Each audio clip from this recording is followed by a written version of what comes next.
ENCA breaking news at what is 1:15. Hello, I'm Gareth Edwards. Returning to one of our big breaking news stories today, the ANC now saying it's going to be appealing a ruling that has given victory to former Northwest Premier Supra Mahumapelo. The NEC National Executive Committee decision, to remind you, to disband the Northwest leadership was today found to be both unlawful and also set aside. To discuss this, I have Supra Mahumapelo with me here on ENCA. Now, Mr. Mahumapelo, good afternoon to you.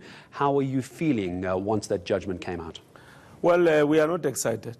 We're not? At all, yes. There's no need to be excited because it was unnecessary for us to be where we are today. The problem was we tried to speak to our leadership, National Executive Committee, and they didn't want to listen attentively to some of the things we wanted to communicate to the National Executive Committee. For instance, we never contested the power of the NEC to dissolve lower structures. We were simply saying, make sure that there is political procedural fairness, like the court was saying today. And when we have ensured that there is political procedural fairness, it helps in building the organization because everybody will now fully understand and embrace the decision to dissolve the structure. But if you rush it, the PC was just left with 4 months to go to the provincial conference, and you rush it.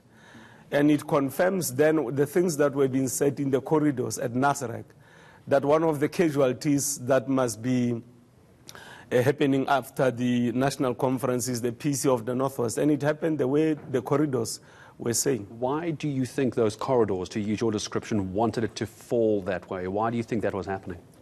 Well, it's because I think some people wanted to settle some historical political scores. Like what? Which is unnecessary. For instance, there would have been political differences in the province based on various issues. And the dynamism of the African National Congress is actually enhanced by political differences. We must embrace political differences because if we become a homogeneous organization, then the ANC will not be able to become dynamic and be able to lead society. But I hope where we are now, this gives us an opportunity again, all of us as the organization, to reflect, to go back, reflect, and not point fingers and so on.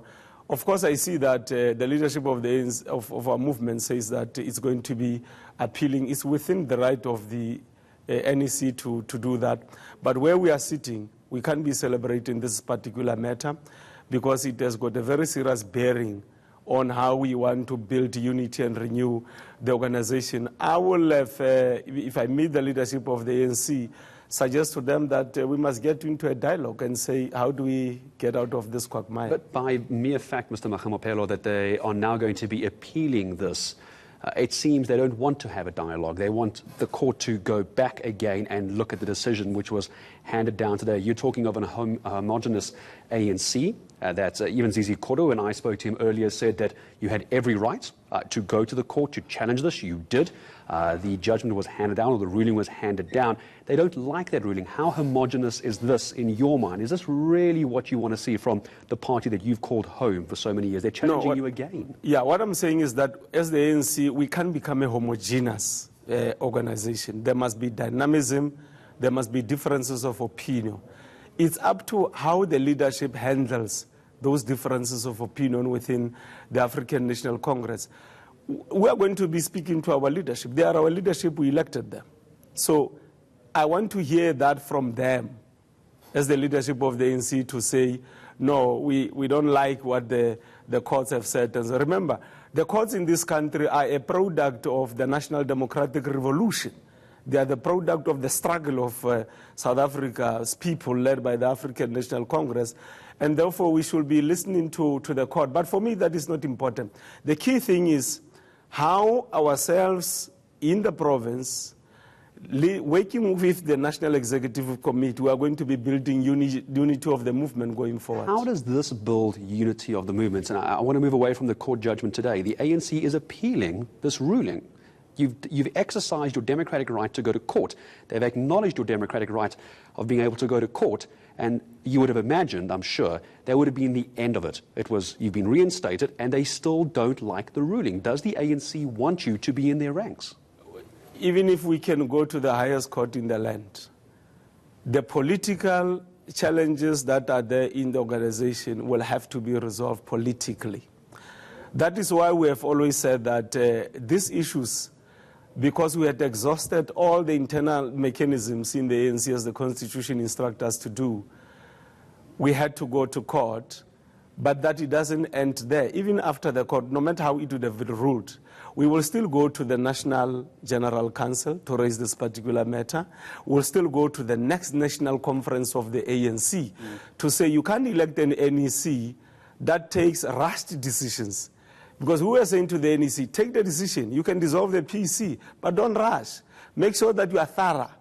Make sure that in whatever you do, you are seen to be genuinely wanting to unite and renew the organization. What is your understanding that the ANC is appealing this ruling, which was in your favor? What are they appealing exactly? What have you read? What have you been told? Well, I wouldn't know. I'm from court now. I've not read anything. But the leadership of the ANC, it's upon itself to appeal. If I were them, I wouldn't take that route. I would rather call comrades together, bring comrades together. So you just advise them? That's what you would like to see done. Why do you think they're not doing that? But I wouldn't know. I wouldn't know. I suppose that... Are you being targeted? You see, within the NEC, there is some body of opinion there, which clearly if the leadership at the echelon of the NEC, which is the national officials, if they don't make sure that that part of the NEC, which is behaving in a very triumphalist fashion, within the National Executive Committee, if they don't make sure that they talk to them, and those comrades must begin to understand that they are in the NEC and they lead everybody. If they are not appealed to by the leadership, I think we are going to face some serious problems going forward. Because as a leader, you must rather err on the side of caution. You can't be in a hurry to arrive at decisions. So right now you're the ANC chairperson in your province as of this morning's ruling that's now being in line with the court. As a result of the court. Your home, the ANC, is deciding they don't like that ruling. They clearly want to go back to court with this. So when you walk out of here today, Mr. Mahumapelo, are you going back to your home province as the ANC chairperson? Are you making decisions, or are you in a holding pattern? Are you in limbo? Do you have any power, as you and I sit here now, in the Northwest? Remember that all the lower structures in between national conferences, we are under the guidance of the National Executive Committee. So one of the things we are going to be doing going forward is to go to Luthuli House. You're going there now? And not be triumphant also. That's why I'm saying we are not happy with the decision, because it was unnecessary for us to be going to court, and the leadership listened. So we will go to Luthuli House, speak to the leadership of the African National Congress, and discuss the implications of the outcome of the court in the context of us having the collective responsibility to unite, renew the ANC, and emerge victorious in the May elections. Let's say you do head off to Luthuli House. I'm not sure what your schedule is. You could go to Luthuli House now when you leave our studios, and you have this discussion, and the ANC leadership, as they've said, are still wanting to appeal this.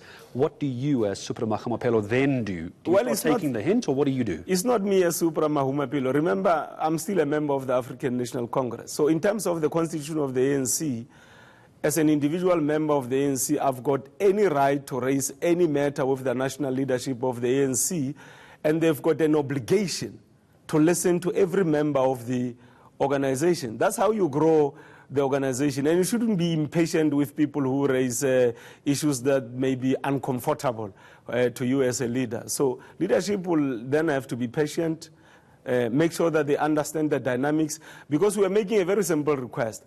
Listen to the structures of the organization. Make sure that you take your time. Matters must be raised, and demonstrate that you want to resolve the issues first. Don't confirm what has been said in the corridors that you are going to dissolve the structure. And I'm sure we'll be talking more about these corridors, and once you've met with the leadership at the ANC. Mr. Mahumapelo, thank you for coming in to speak to us this afternoon. Let's just move away from that ruling that's going to be appealed by the African National Congress. You can see at the bottom we're calling it the Supra ruling appeal. That was off of the back of the news this morning. At the former Northwest Premier Supra Mahumapelo, my guest, has won his court challenge, effectively reinstating him as ANC chairperson in the province. But as you can see, bottom of your screen, the ANC don't like that ruling. We'll find out why a bit later.